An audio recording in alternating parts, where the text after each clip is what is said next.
Ensuite, alors, il y a donc un petit coup de pub politique maintenant.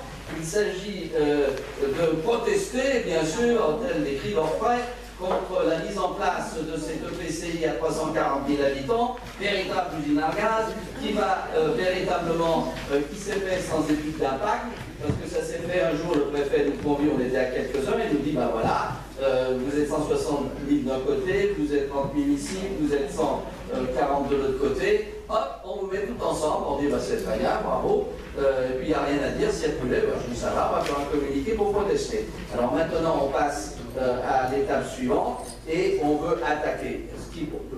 Est-ce que ça prospérera? C'est pas le problème. Mais c'est quand même de dire qu'aujourd'hui, il ne faut quand même pas prendre, je veux dire, les enfants du bon Dieu pour des canards sauvages.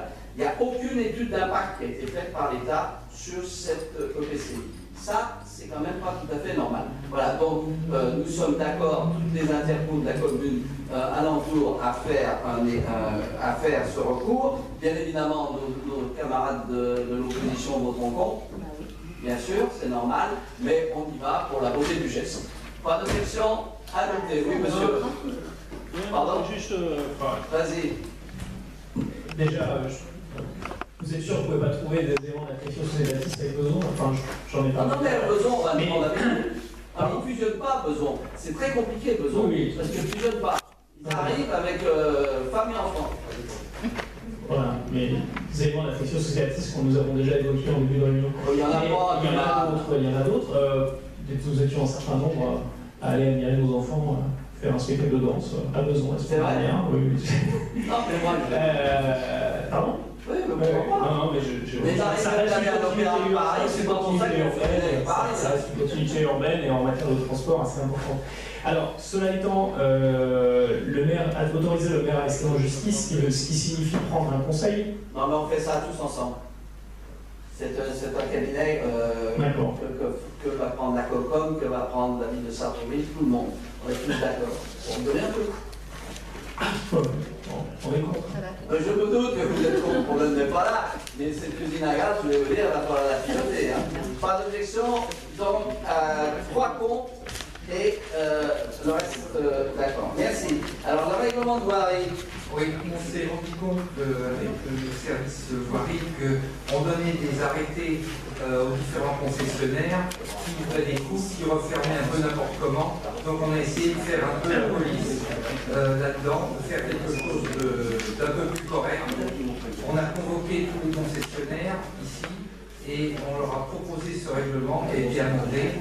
Donc le point le plus important, c'est qu'avant le début de travaux, on fait un point. On fait un point également à la fin des travaux et tout ce qui concerne les enrobés. Les enrobés seront réalisés par notre bailleur. Ce sont les fruits unitaires qu'on a vus tout à l'heure. Comme ça permettra peut-être d'avoir une qualité de travail un peu meilleure. Et le règlement a été joint, je crois qu'il vous a été remis dans une enveloppe. Bien, pas d'objection, adopté. Madame Boiron. Oui, pour passer au post-paiement, nous sommes obligés de modifier le règlement destiné aux familles sur les activités privées et extrascolaires. Nous avons eu une longue conversation lors de la commission de finances. Nous avons modifié l'accueil périscolaire, page 5. Nous avons rajouté la phrase. Et puisque nous avons voté les tarifs, nous attendons le vote des tarifs pour donner à tous les parents le guide des parents pour nos activités après l'école. Alors, moi, je dois dire que j'ai été un peu étonné parce qu'on essayait de faire payer les gens avant, mais finalement, il semble que ça marche mieux quand on paye après. C'est ça? Ça m'a toujours paru un peu bizarre. Enfin, donc à la limite, je vais chez le boulanger, je mange la baguette et je paye après. C'est comme ça que ça se passe, non?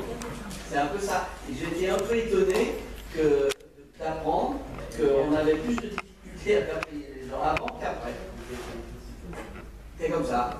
Bien, pas d'objection? Non, pas d'objection, mais j'ai juste quelques petites remarques. Je vais prendre des pages là aussi. Sur la première page, paragraphe 2, pour les enfants des écoles élémentaires, vous dites que le centre de loisirs est ouvert à tous les enfants scolarisés dans la commune. Il serait bon de préciser dans les écoles publiques de la commune. Parce que tel que c'est formulé, je peux être à à Sainte-Marie ou Moi, à l'Armitage. je traite Et les alors, enfants de la même manière et il n'y a pas de différence. Donc on a le droit d'être dans une autre école et de mettre ses enfants dans le centre de loisirs. On est d'accord. On a des enfants de l'Hermitage et de Sainte-Marie qui viennent au centre de loisirs. Ah oui, c'est bien. C'est très bien. La Il ne faut pas deuxième. soulever la question, ça risque d'être reproché. Je passe au paragraphe. Mais non, parce que je ne l'avais pas envisagé comme ça, mais dans l'absolu, je trouve ça très bien. C'est pas un souci. Ah, mais... Dans le chapitre B, donc Oui. c'est page 4, élémentaire, en première ligne, quand on a inscription, on a l'inscription est recommandée et engage les familles, et la première phrase du dernier paragraphe, c'est des adaptations à l'inscription préalable obligatoire. Alors moi je suis sur l'ancienne formule, c'est peut-être pas les mêmes pages. Là on parle d'inscription recommandée et là on parle d'inscription obligatoire. Si vous voulez,